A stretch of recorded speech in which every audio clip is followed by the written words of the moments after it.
Shalom saudaraku terkasih dimanapun Anda berada.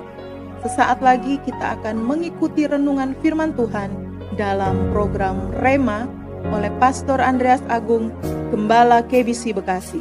Buka hati saudara untuk menyambut firman Tuhan. Selamat mengikuti, Tuhan Yesus memberkati. Haleluya. Puji Tuhan, Tuhan Yesus baik. Selamanya Dia baik. Haleluya. Berjumpa lagi dengan saya dalam program Rema, sebuah program rohani yang dirancang agar hati dan pikiran kita terus terkoneksi dengan firman Tuhan. Karena itulah kunci di mana iman kita bisa bertumbuh dan kita bisa memiliki hidup Kristen yang berkemenangan setiap hari. Puji Tuhan. Dan dalam program ini kita akan belajar firman Tuhan secara urut dari Matius sampai Wahyu.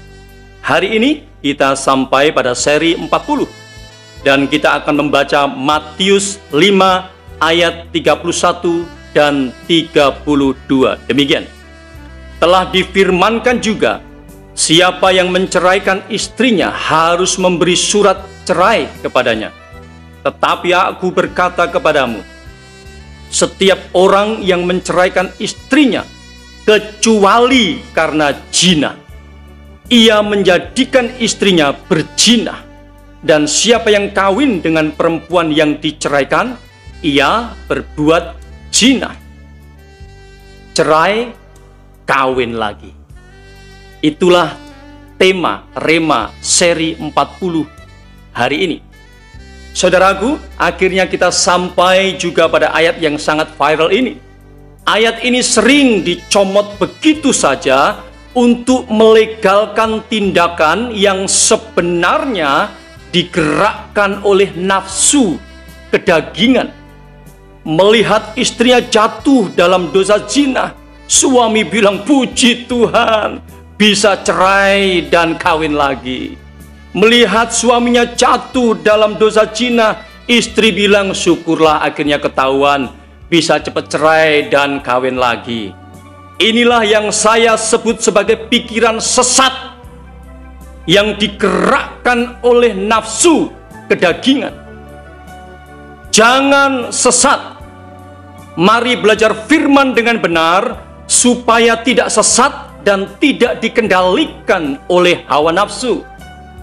Apakah ayat ini berarti Yesus melegalkan perceraian? Mari ikuti penjelasan ini dengan betul. Jangan skip video ini. Saudaraku, kita harus tahu bahwa Yesus sedang mengajar di hadapan orang Yahudi.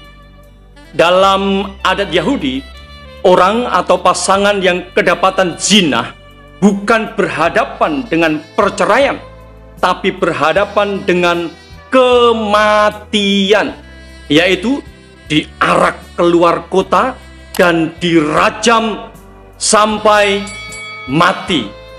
Inilah hukum adat orang Yahudi. Jadi, ketika Yesus berkata kecuali karena zina, pendengarnya langsung mengerti maksudnya. Yang dimaksud dengan hal itu adalah kematian. Kecuali karena zina artinya kematian. Dari penjelasan ini kita mengerti beberapa kebenaran ini. Pertama, Yesus sama sekali tidak melegalkan perceraian. Perceraian hanya bisa terjadi karena satu sebab saja, yaitu salah satu dari pasangan tersebut dipanggil pulang oleh Tuhan atau meninggal. Kedua, ajaran Alkitab jelas. Apa yang sudah dipersatukan oleh Tuhan tidak bisa diceraikan manusia. Jelas, tegas, dan tidak bisa ditawar-tawar. Ketiga, kekristenan tegas menolak tindakan kawin cerai. Kekristenan tidak memberi ruang bagi kebiasaan kawin cerai. Kebiasaan kawin cerai merupakan kejahatan besar di mata Tuhan. Saudaraku, jangan sesat. Belajar firman dengan benar. Kekristenan tidak pernah melegalkan kawin cerai. Haleluya. Mari kita berdoa.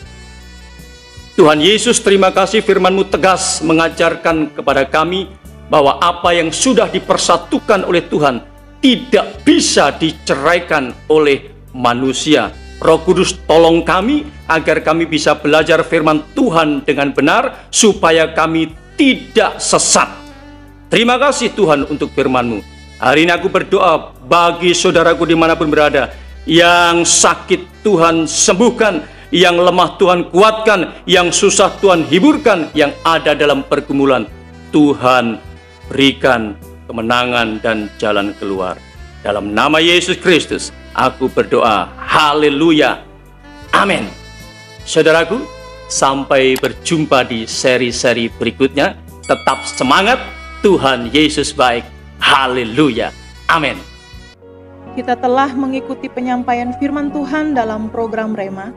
Jika saudara rindu mendapat pelayanan lebih lanjut dalam konseling dan doa, serta rindu mendukung pelayanan kami, silakan hubungi nomor WA 0898 6847 386 dan 0812 9332 7912. Sampai berjumpa kembali dalam seri berikutnya. Tuhan Yesus memberkati.